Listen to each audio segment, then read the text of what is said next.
हमारा जीवन बन गया अथवा हमारा जीवन बिगड़ गया, किस अवस्था को ऐसे कहेंगे?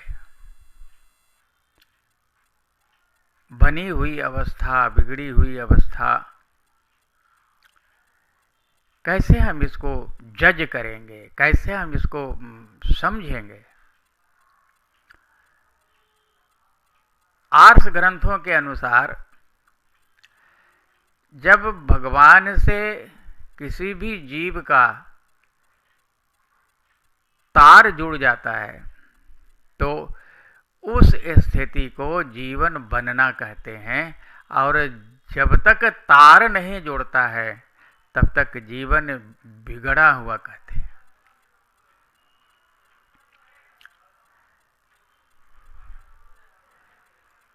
हम जानते हैं ये शरीर बहुत कीमती है, लेकिन हम इस तरह से अपने शरीर का मूल्यांकन नहीं करते हैं।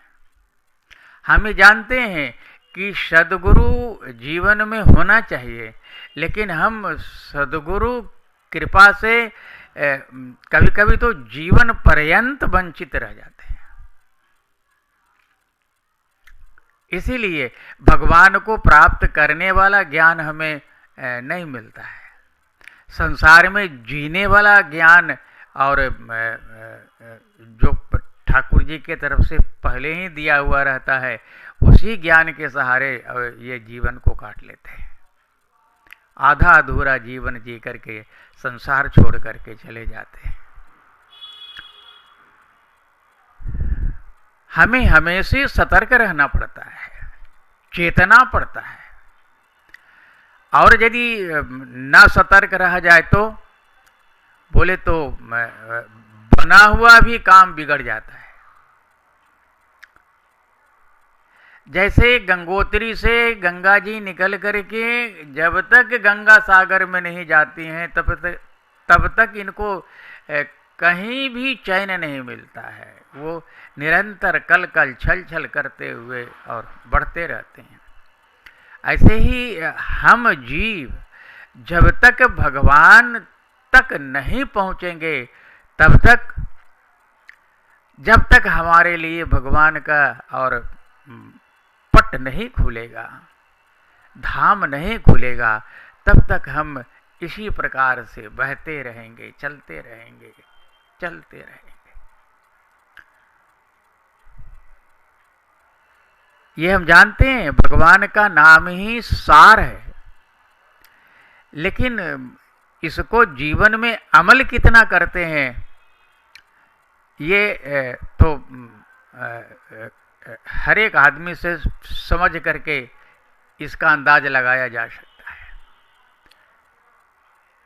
हमारे आर्ष ग्रंथ कहते हैं कि यदि आपको आपके जीवन में भगवान का नाम नहीं है तो आप शून्य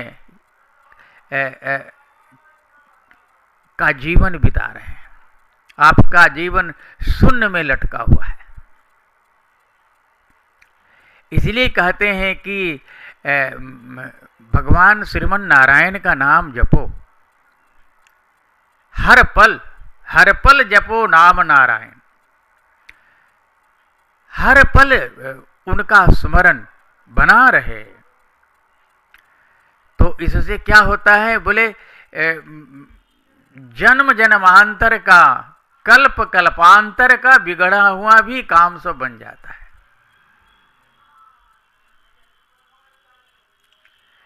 लेकिन हम शायद अपने को ज़्यादा अप टू डेट समझते हैं, ज़्यादा पढ़ा लिखा समझते हैं, ज़्यादा कामकाजी समझते हैं, ज़्यादा विद्वान समझते हैं, ज़्यादा ज्ञानवान समझते हैं।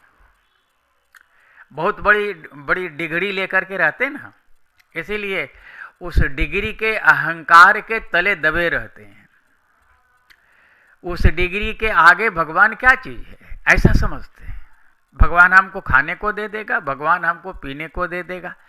अरे खाने के लिए अन्न तुमको मिलता कहाँ से है, पीने के लिए जल कहाँ से मिलता है? लेकिन उनको समझ में बात नहीं आ सकती है। और ये भगवान की ही इच्छा से ये सब घटनाएं घटते रहती हैं। सोई जानहि जहि देहु जनाई, जानत तुम ही हो जाए। भगवान जिसको अपने बारे में, अपनी लीला के बारे में, अपने रहस्य के बारे में किसी को कुछ 1-2 पैसा बता देते हैं तो उसी में वो माला माल हो जाता है। लेकिन जब तक वो ना चाहें तब तक कोई भी उनके तरफ बढ़ ही नहीं सकता है, और वो इसी संसार के चकाचौंध में फंस करके और रह जाता है। उनके बिना हम कुछ नहीं कर सकते। चाहे हम जितना भी धन कमा लें, इंद्र बन जाएं, कुबेर बन जाएं, बड़े बड़े सेठ बन जाएं, लेकिन वो हमारे किसी काम के नहीं है। एक दिन वो नष्ट हो जाएगा। कितना हूँ हमारा जन हो जाए, हमारा धन हो जाए, न तो जन रहेगा न धन रहेगा। ये सब नश्वर पदार्थ हैं, आते हैं जाते हैं, ये आपके हैं ही नहीं। एक यदि अपना कोई है तो वो है भगवान, जो त्रिकाल में, जल में, थल में, अग्नि नभ में वही राम रखवैया रे। सब जगह वही रक्षा करता है।